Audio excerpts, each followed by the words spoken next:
Guys, nagprito na naman tayo ng chicken para lunch ng aking mga apo.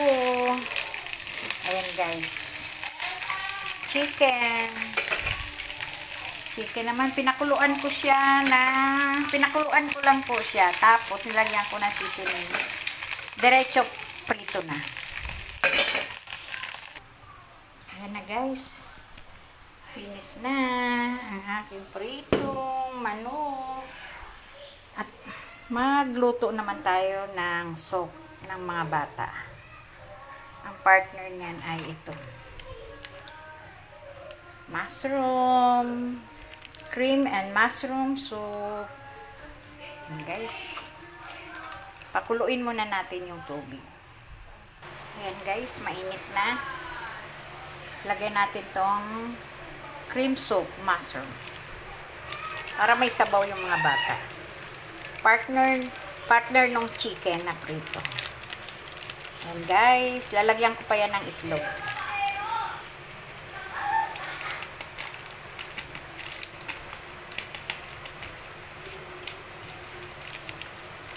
Ayan.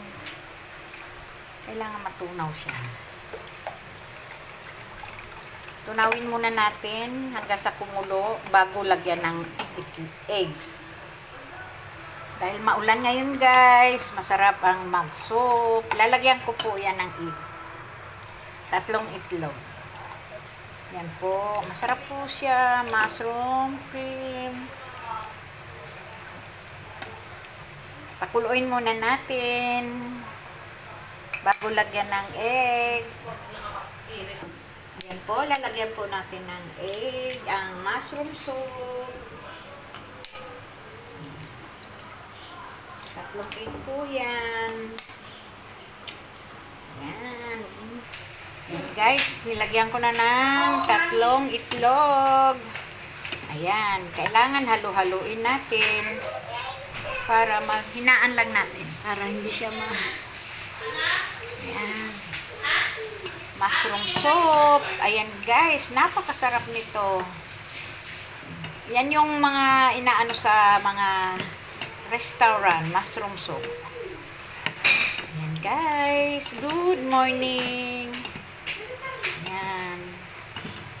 Sarap na yan. Mushroom soup. Ayan.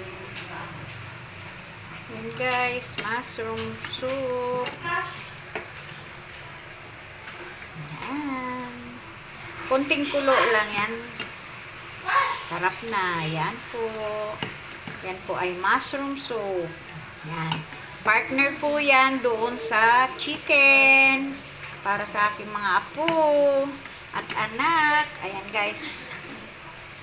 Pakuluin mo lang ng konti. Okay na yan. Kulo na po yan. Ang mushroom soup. Napakasarap siya, lalo na sa panahon ngayon.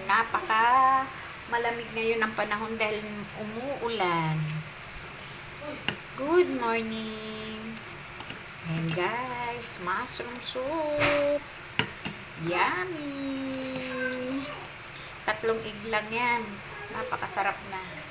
Thank you for watching guys. Good morning. God bless.